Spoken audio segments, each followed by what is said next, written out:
Hello students, আমি তোমাদের প্রিয় নীতিশ স্যার জ্ঞানজ্যোতি কোচিং সেন্টারের পক্ষ থেকে তোমাদের প্রত্যেককে জানাই আরো একবার স্বাগত। আশা করি তোমরা প্রত্যেকে ভালো আছো। তো আজকে আমার আলোচনার বিষয় MDC2 tourism and travel management. তোমরা যারা সেকেন্ড সেমিস্টারে MDC2 তে ট্যুরিজম অ্যান্ড ট্রাভেল ম্যানেজমেন্ট নিয়ে পড়াশোনা করছো তাদের জন্য কিন্তু আজকের এই ক্লাসটি। তো যারা আজকে ফার্স্ট টাইম আমাদের ইউটিউব চ্যানেলে ভিডিওটি দেখছো এবং চ্যানেলটিকে সাবস্ক্রাইব করনি, তারা অবশ্যই চ্যানেলটিকে সাবস্ক্রাইব করে পাশে থাকা বেল আইকন অল প্রেস করো এবং তোমার বন্ধুদের যাদের MDC tourism and travel management আছে তাদের সঙ্গে আজকের এই ক্লাসটি অবশ্যই শেয়ার করো।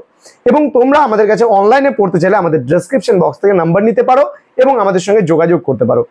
আমাদের অফিসিয়াল নাম্বারটা দিয়ে দিচ্ছি 6295916282 নাম্বার। ডেসক্রিপশন বক্সে ডিটেলস আমাদের দেওয়া আছে এবং তোমাদের কোর্স ফি রয়েছে মাত্র 999 রুপিস। এই 999 টাকার বিনিময়ে তোমরা পেয়ে যাচ্ছ major, minor, MDC, VSC, AEC, SSC পুরো 6টা সাবজেক্টের প্যাকেজ পাচ্ছ মাত্র 999 টাকায়। তো দেরি কিসের? আজই ডেসক্রিপশন বক্স থেকে নাম্বার পিক আপ করো এবং কল করো আমাদেরকে। চলো শুরু করছি আজকের ক্লাসটা।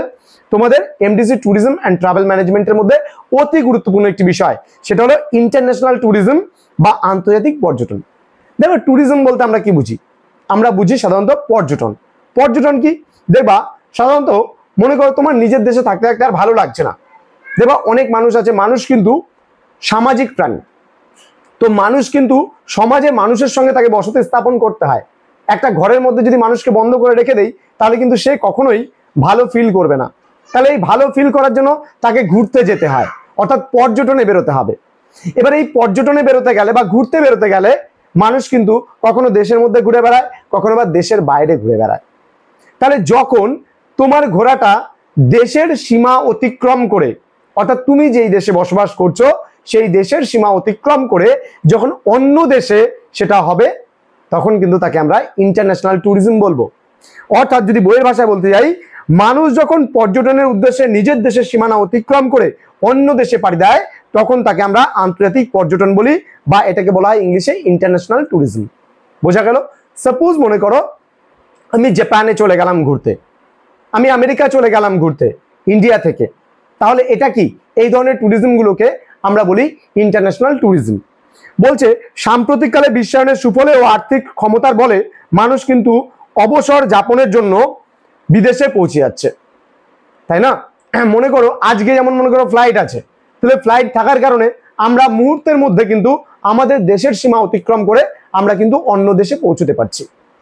তাহলে এটা কিন্তু ইন্টারন্যাশনাল ট্যুরিজম হচ্ছে। মানুষের অর্থও কিন্তু এখন কম নেই, মানুষ প্রচুর অর্থ উপার্জন করছে।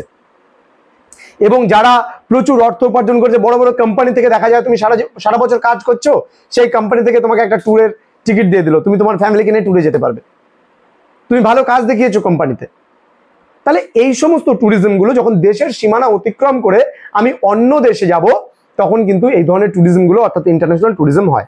এবার বিশ্ব পর্যটন সংস্থার মতে কি বলছে, পর্যটক হলো এমন এক ব্যক্তি যিনি অবসর, ব্যবসা এবং অন্যান্য প্রয়োজনের জন্য একটানা 1 বছরের কম সময় ধরে নিজের স্বাভাবিক পরিবেশের বাইরের স্থানে ভ্রমণ করেন এবং থাকেন।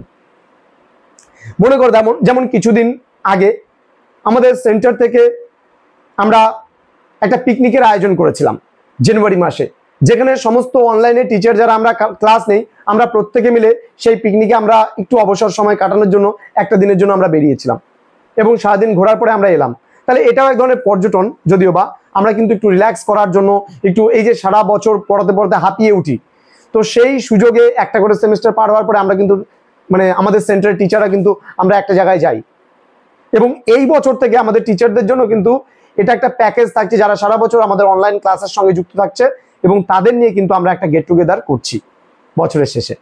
তো এটা কিন্তু আমাদের রয়েছে, এটা পর্যটন। অর্থাৎ আমরাও একঘেয়েমি পড়াতে পড়াতে কিন্তু একটু হাঁপিয়ে উঠি এবং সেই সুযোগটাকে একটু কাজে লাগাই। যখন তোমাদের পরীক্ষাগুলো চলে তখন কিন্তু আমরা একটু রিল্যাক্স ফিল করি, অর্থাৎ সেই সময় তোমাদের আর দেওয়ার কিছু থাকে না। আর বাকি সময় 6টা মাস ধরে আমাদের কিন্তু তোমাদের কিন্তু সার্ভ করে যেতে হয় কোনো নোটস বা কোনো কিছু। স্যার আমাদের এটা প্রয়োজন, ওটা প্রয়োজন, স্যার আমি রেজিস্ট্রেশন করতে চাই, স্যার আমি আপনাদের কাছে অনলাইন পড়তে চাই। তো বোঝা গেল, তাহলে মানুষ কর্মব্যস্ত জীবন থেকে কিছুটা অবসর নেওয়ার কারণেই কিন্তু মানুষ পর্যটনে গিয়ে থাকেন। এবং এই পর্যটনটা যখন দেশের সীমানা অতিক্রম করে বাইরের দেশে হবে তখনই আমরা তাকে আন্তর্জাতিক তোমার হচ্ছে পর্যটন বা ইন্টারন্যাশনাল ট্যুরিজম বলছি। আমাদের পৃথিবীতে প্রতি 10 জন মানুষের মধ্যে 1 জন মানুষ কিন্তু পর্যটনের সাথে যুক্ত। এটা আমরা বলতে পারি। কারণ তোমার পাড়ায় যদি 10টা ফ্যামিলি থাকে, তারা দেখবা এই 10টা ফ্যামিলির মধ্যে হয়তো 6 মাস পরে কোনো একটা ফ্যামিলি কোনো এক জায়গায় ট্যুরিজমে গেছে বা পর্যটনে গেছে, বেরিয়েছে।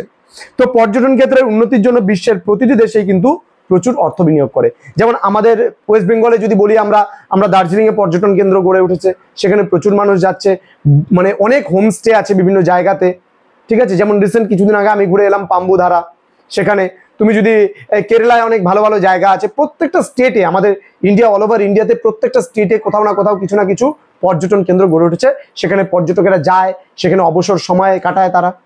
তো আজকের ক্লাসটা এত পর্যন্তই, দেখা হবে খুব তাড়াতাড়ি তোমাদের সঙ্গে পরবর্তী কোনো নতুন ক্লাস নিয়ে। তোমরা প্রত্যেকে ভালো থাকবে, সুস্থ থাকবে, আর হ্যাঁ, অনলাইনে যুক্ত হও আজই, এক্ষুনি, কারণ আমাদের এখানে তোমরা পাচ্ছ পুরো 6টা সাবজেক্টের package. Thank you so much, thanks for watching, after all, thank you.